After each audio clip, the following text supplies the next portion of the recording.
नमस्कार दोस्तों, मैं अंबर जैदी और आप देख रहे हैं मेरा ऑफिशियल यूट्यूब चैनल। स्वागत है आप सबका एक बार फिर से। पाकिस्तान ने अपने देश के जो देश के 2 इलाके हैं उसमें जुल्म और सितम की इंतहा की हुई है, जिसमें से पहला है बलूचिस्तान और दूसरा है गुलाम कश्मीर। इन दोनों ही जगहों पर नेचुरल रिसोर्सेज का जमकर दोहन किया जा रहा है और उसका साथ दे रहा है चीन। जो भी स्थानीय लोग हैं इसका और वहाँ इसका विरोध करते हैं, जो भी इसकी मुखालिफत करते हैं, उन पर पाकिस्तानी फौज और पुलिस कहर तोड़ देती है। इन दोनों ही इलाकों में नेचर की तरफ से जो भी कीमती संसाधन है, उनको उनका भरपूर वरदान मिला हुआ है। जहाँ गुलाम कश्मीर में सोना, प्लैटिनम, कोबाल्ट और कीमती जवाहरात मिले हैं, वहीं बलूचिस्तान में सोना, तांबा और गैस का बड़ा भंडार है। लेकिन यहाँ के आम लोग भूखमरी और गरीबी का शिकार हैं। दोनों जगहों पर ह्यूमन राइट्स का जमकर वायलेशन भी किया जा रहा है और वहाँ के जो लोकल्स हैं, जो स्थानीय लोग हैं, उनकी आवाज़ को सुनने वाला कोई भी नहीं है। और आज हम अपने चैनल के माध्यम से इन दोनों इलाकों का दर्द बयान करने की कोशिश कर रहे हैं और वहाँ के लोगों की आवाज़ बनकर हमारे साथ जुड़े हैं मशहूर ऑथर तारिक फ़तेह साहब। आपका बहुत-बहुत स्वागत है। नमस्कार, कैसी हैं आप? मैं बहुत अच्छी हूँ, आप कैसे हैं? बर्फ में बैठे हुए हैं कनाडा में। जी, कनाडा में तो बहुत बर्फ और इंतहाई सर्दी होती है, तो बिल्कुल बर्फ का आप मज़ा ले रहे हैं। तो मेरा सवाल आज आपसे ये है कि बलूचिस्तान में हज़ारों लोगों की जान जा चुकी है और पाकिस्तानी फ़ौज लगातार ज़ुल्म कर रही है। आखिर वहाँ के लोगों को इंसाफ कैसे मिलेगा?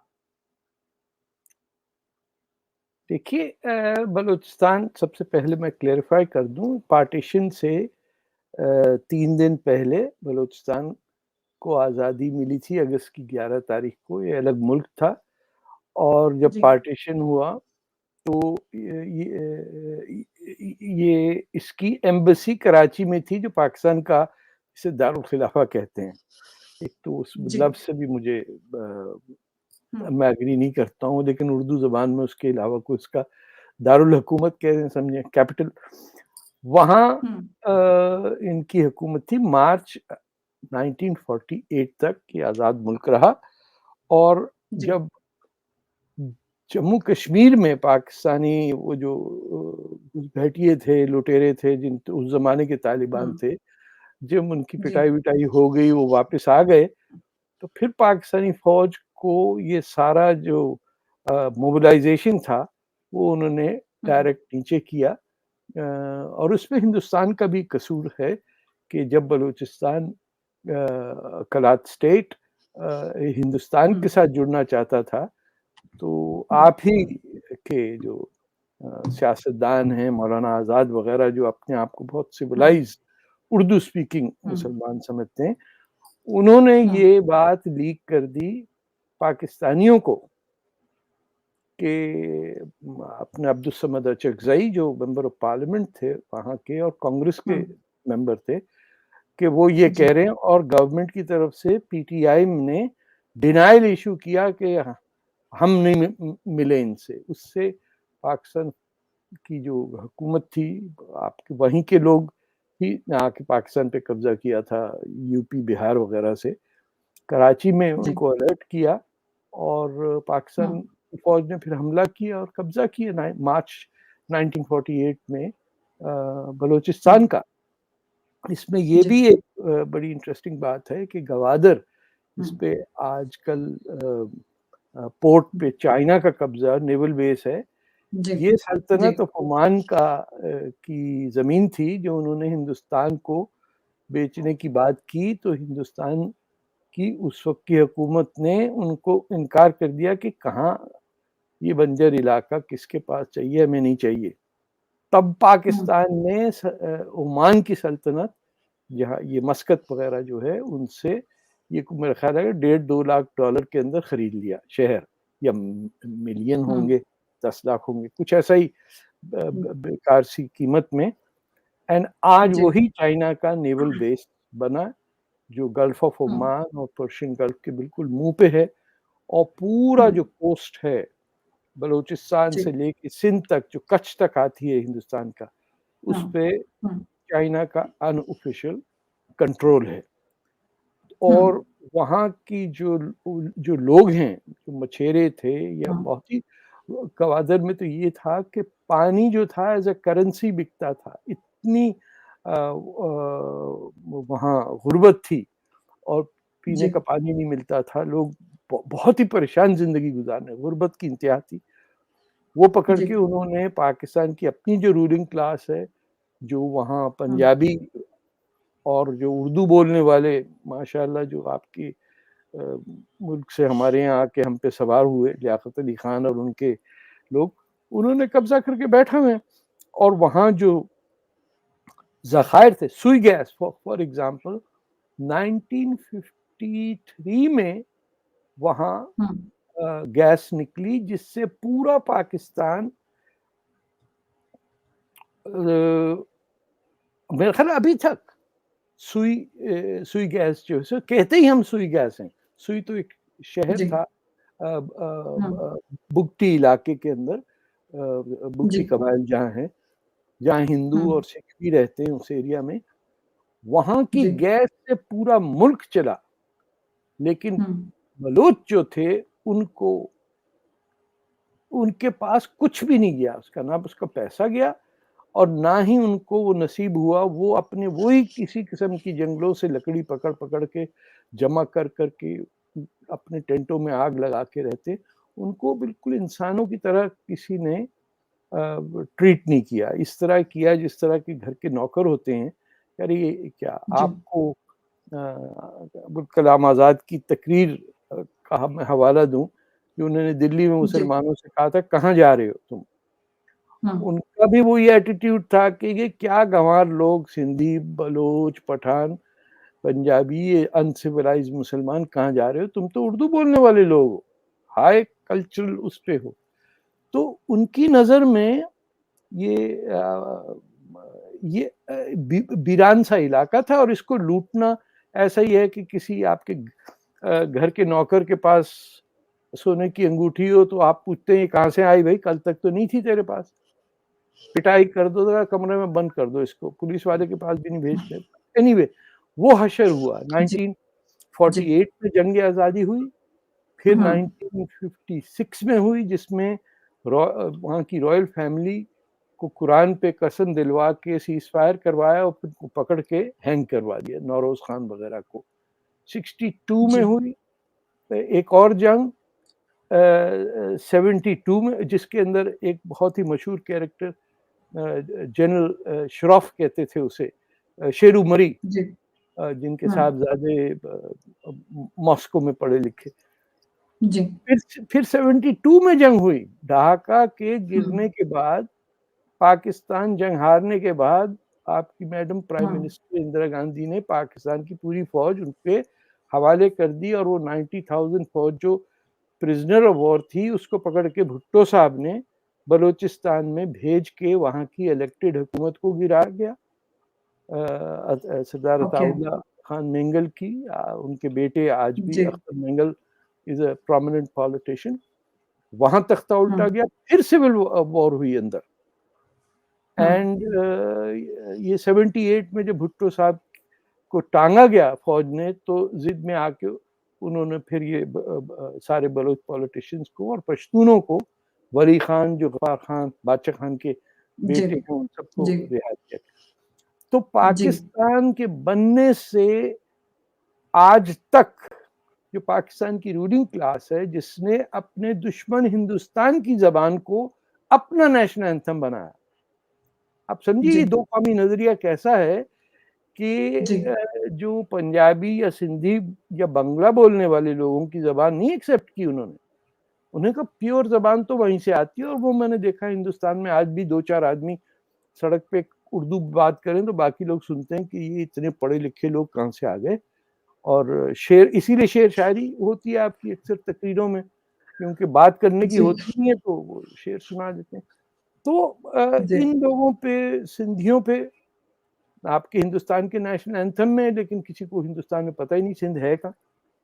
ये भी जी, दुःख की बात है। फ्रंटियर के अंदर कांग्रेस की गवर्नमेंट थी, तब वहाँ हटाई गई। हुँ, पहला बैसिकर हाँ, बड़बड़ा एक जगह है बड़बड़ा जहाँ 450 लोगों को जिन्ना साहब के एक लॉ, फ्रंटियर ऑर्डिनेंस लॉ के तहत अटैक किया गया। वो पीसफुल जुलूस जा रहा था और ना सिर्फ 450 आदमी को मारा जिन्ना साहब ने कत्ल कराया, बल्कि उनकी फैमिली से कहा कि ये हमारे जो कारतूस हैं इनकी कीमत आप दें वापस, ये नुकसान हुआ।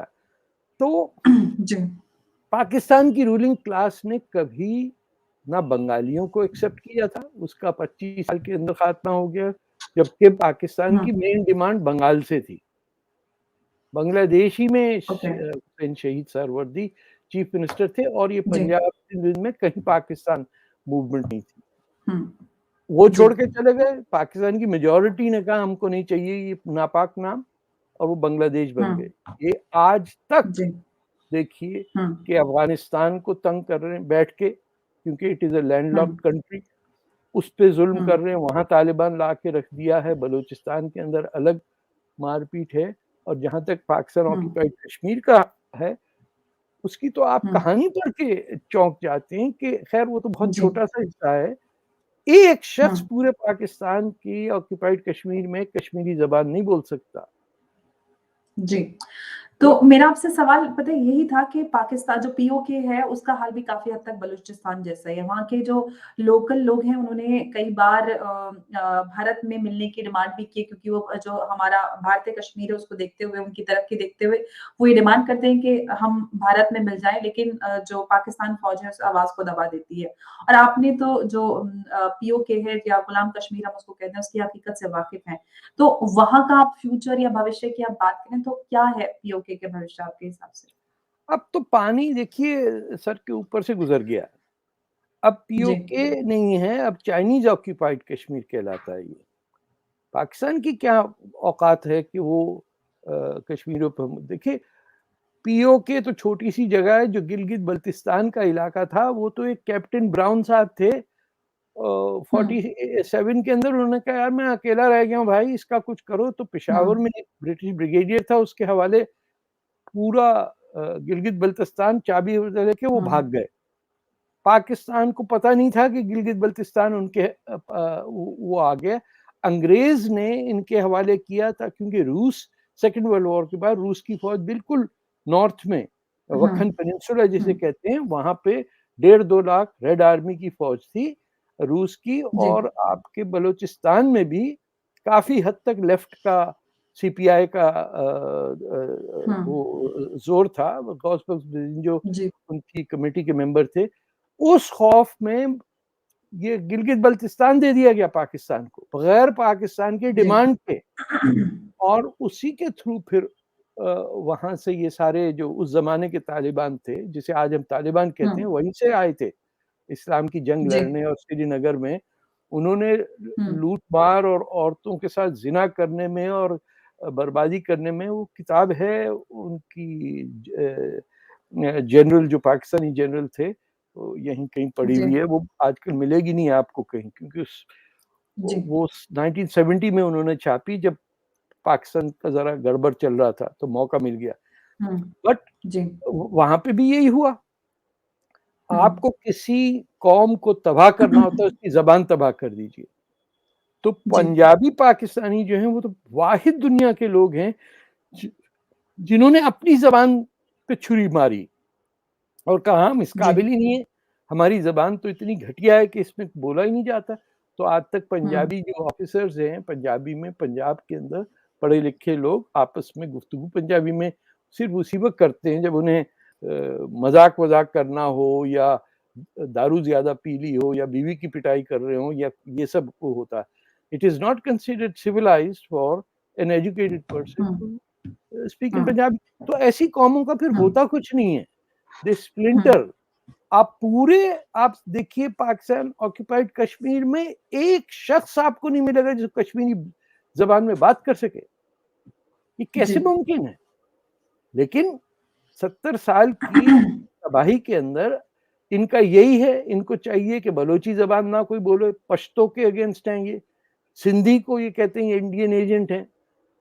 भाई अपनी जो आपकी 5000 साल से एक लैंग्वेज इवॉल्व हो रही है मुंजेदारों से, मुख्तलिफ इलाकों की मुख्तलिफ ज़बानें हैं, आप उसको कैसे कर बिल्कुल। देंगे?